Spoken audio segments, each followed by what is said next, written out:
அதெல்லாம் நடத்தல நீங்க செக்ரட்டரி கரியமணி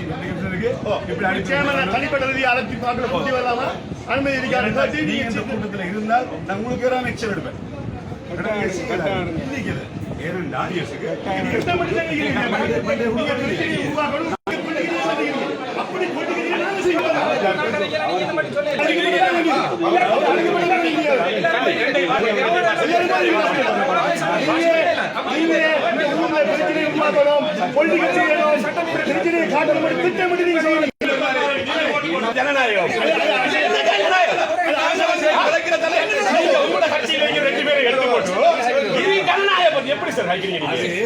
ஜனாதிபதி